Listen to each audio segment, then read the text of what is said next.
Farewell to purchasing inferior products from competing companies, declared the president's wife, single-handedly terminating a crucial contract. As a key client, her decision left me anxious, yet amidst the concern, inspiration struck. Understood. We will cease all deliveries to your company, I confidently asserted, sealing the deal with my signature on the contract she presented. Later, the president's wife returned to our premises, her countenance drained of color, a blend of shock and dismay evident.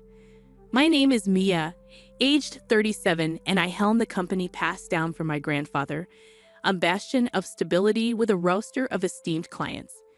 To safeguard our legacy and workforce, I immersed myself in economic studies and business development. Specializing in precision mechanical equipment, our seasoned employees, some with tenure dating back to my grandfather's era, impart invaluable knowledge. My dedication hasn't gone unnoticed. I've garnered trust and respect, even among the elder staff. However, the journey to further recognition is ongoing. There's always more to learn. Then, an extraordinary incident unfolded within our midst, the catalyst being the president's wife of a pivotal client. Despite our long-standing relationship, she derided me as a childish girl unfit to lead. Mrs. Brown's unexpected appearance at her husband's year-end gala, where I was invited, marked our initial encounter. After cordial pleasantries, she delivered a disconcerting warning, insinuating potential repercussions for perceived deception. Confounded by her animosity, I observed Mrs. Brown's amiable demeanor with others, contrasting sharply with her demeanor towards me. As the evening waned, I couldn't shake the feeling of unease, pondering the underlying motives behind her hostility. And so, as the festivities concluded, rather than attending the after-party, I retreated to contemplate the unsettling exchange. I resolved to visit my parents' house, seeking insight into Mrs. Brown's perplexing behavior. With both my parents and grandparents residing there, it served as a sanctuary where I often sought counsel from my grandfather. Upon arrival, I extended my apologies for the late hour, met with warm welcomes from my parents, who informed me that my grandfather was still awake. Eager to delve into the matter, I sought out my grandfather to inquire about Mrs. Brown's character. To my bewilderment, my grandfather painted her as an epitome of perfection, a devoted wife unfalteringly supporting her husband, devoid of ulterior motives. Yet, the more I learned, the more perplexed I became regarding Mrs. Brown's demeanor. Days after the eventful party, Mrs. Brown made an unexpected appearance at my company, much to the surprise of my staff and secretary. Her unannounced visit left her waiting, a situation that evidently irked her. Venting her frustration, she chastised my secretary, attributing the company's alleged incompetence to my leadership, a sentiment I found unjustified, given the circumstances. Regrettably absent during Mrs. Brown's visit, I swiftly arranged a meeting to address her grievances. Upon entering the president's office, I anticipated encountering her husband, only to find Mrs. Brown occupying his seat, exuding an air of superiority. Despite this, I extended my apologies for my prior unavailability and expressed a willingness to address her concerns. To my surprise, Mrs. Brown abruptly declared goodbye to utilizing inferior products from other companies, a statement that left me momentarily taken aback. I stood in stunned silence, my expression surely betraying my disbelief as Mrs. Brown leveled her accusations. A company overseen by someone as inexperienced as you simply can't be relied upon, she asserted, citing alleged overcharging and questioning the quality of our products. Her assertions were baseless, prompting me to vehemently defend our pricing and passionately extol the superior quality of our offerings, endorsed by the president himself. Yet Mrs. Brown remained obstinate, refusing to entertain reason, her condescending demeanor grating on my nerves. When pressed about the president's awareness, she revealed her interim role as acting president, granted due to her spouse's sudden departure abroad to address production issues. It dawned on me why the president had been absent from the recent gathering.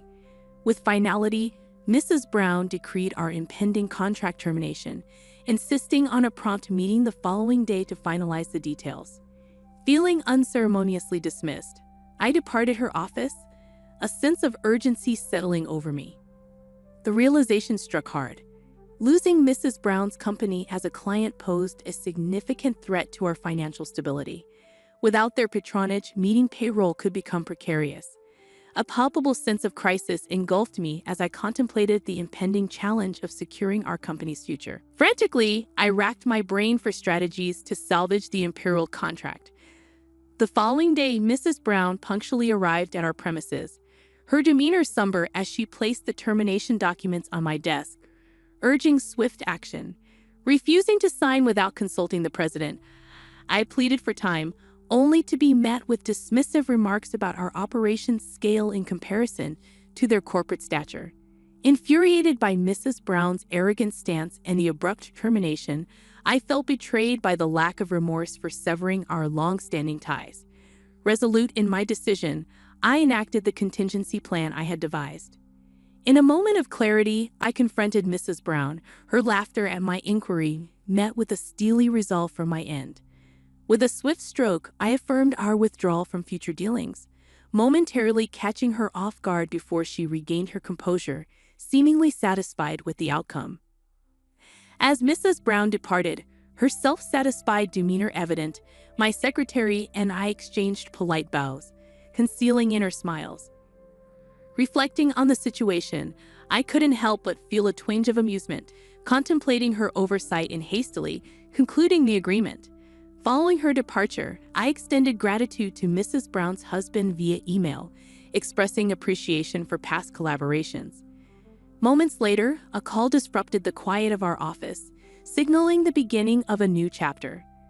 I found myself caught off guard by the unexpected call, but quickly regained composure upon reading the president's email. Agreeing to his request for a meeting, I awaited his arrival alongside Mrs. Brown, her demeanor displaying clear discontent. Formalities exchanged, the president wasted no time in getting to the heart of the matter. Seated comfortably, I narrated the sequence of events leading to the contract termination, Mrs. Brown's abrupt decision, and my subsequent response. As I recounted my frustrations, the president's complexion paled, immediately offering a sincere apology. Mrs. Brown, visibly surprised by his reaction, attempted to intervene with a sharp rebuke, but the president's resolve remained firm. Against Mrs. Brown's objections, the president insisted on extending an apology, acknowledging the gravity of the situation. With a mixture of reluctance and disbelief, she reluctantly complied, her displeasure palpable. Turning to me, the president earnestly implored for reconsideration, highlighting the significant impact the termination would have on their company. Despite Mrs. Brown's silent disapproval, he continued to express remorse, underscoring their reliance on our partnership. As tensions simmered, it became evident that despite any potential repercussions, our company's significance to theirs couldn't be ignored.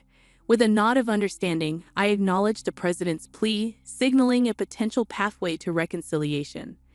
I've already secured contracts with overseas companies to replace it. What's the problem with that?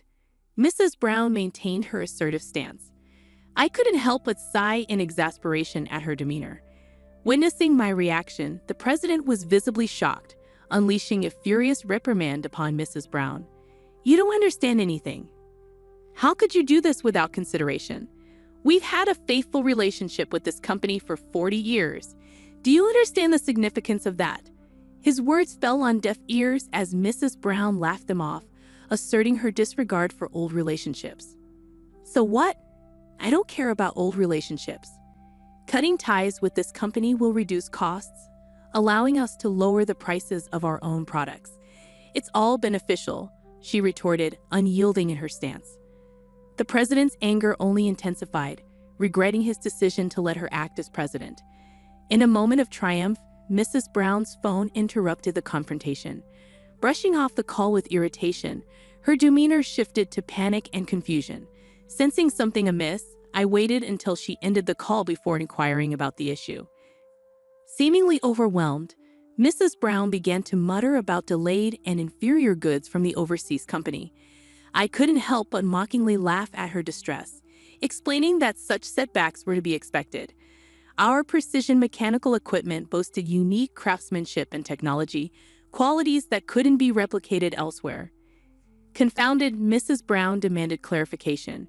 Firmly, I elaborated on the significance of our company's cultivated technology and craftsmanship, emphasizing that our products incorporated techniques unavailable elsewhere. It was a moment of realization for Mrs. Brown as she finally grasped the true value of our offerings. Confidently, I made my stance clear, prompting a shift in Mrs. Brown's demeanor from aggression to frustration and defeat.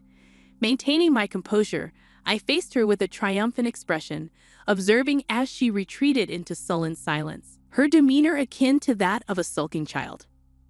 Curious about the motivations behind her actions, I pressed Mrs. Brown for an explanation. With a defined attitude, she began to unravel her intentions, her desire to pass the company to her son conflicting with her husband's plans. It became evident that her actions were driven by a misguided attempt to secure her son's future by positioning him as the company's president, a plan thwarted by her husband's opposition. Seizing an opportunity presented by overseas complications, Mrs. Brown had orchestrated a series of maneuvers to consolidate power and eliminate perceived threats, including severing long-standing partnerships and pursuing alternative contracts. However, her plans unraveled upon discovering her son's true aspirations, leading to a moment of reckoning. In a surprising turn, the president revealed their son's preference for pursuing agriculture, not business, an admission that left Mrs. Brown visibly shaken. Confronted with the reality of her son's desires, her resolve faltered and she sank to the floor in defeat. With sincerity, the president pleaded for a chance to rectify the situation, expressing a willingness to amend the terms of our contract. Extending a hand in reconciliation, I proposed a path forward on the condition that Mrs. Brown relinquish her involvement in the company's management. While the president's relief was palpable, Mrs. Brown remained embittered, insisting that the termination documents would stand. Despite her resistance, a glimmer of hope emerged as the possibility of reconciliation beckoned, marking a pivotal moment in our dealings with Mrs. Brown and her company. I stood firm in my decision not to invalidate the contract termination, a move driven by Mrs. Brown's unwavering ambition for her son to ascend to the presidency. Despite her stubbornness, I remained composed, suggesting she revisit the contract documents. In a pointed gesture, I drew attention to an overlooked detail, my signature placed outside the designated area. Mrs. Brown's silence spoke volumes as she grappled with the realization of her oversight. With a calm admonition, I underscored the importance of meticulousness in managerial roles, a trait seemingly lacking in Mrs. Brown's approach. As the president eagerly examined the document, gratitude overflowed from him, contrasting sharply with Mrs. Brown's remorseful demeanor. Relieved to have preserved a crucial contract, I earned praise from my grandfather for safeguarding our employees' future. However, Mrs. Brown's duplicity extended beyond our dealings, prompting widespread apologies from the president to affected companies. I lent my assistance in clarifying the situation, fostering cooperation among those wronged by Mrs. Brown's actions. Consequently, Mrs. Brown faced repercussions, ousted from the management team and embroiled in divorce proceedings with the president. Despite her resistance, his resolve remained unyielding, driven by a sense of betrayal. Meanwhile, her son found liberation from his mother's pressures, pursuing his agricultural studies with newfound independence. For my company, the ordeal yielded unforeseen benefits, garnering favor with major corporations and attracting new contracts. Sales surged, surpassing even my grandfather's achievements, while employee morale soared. As I continued to lead and learn, the lessons gleaned from this experience reaffirmed my commitment to growth and integrity.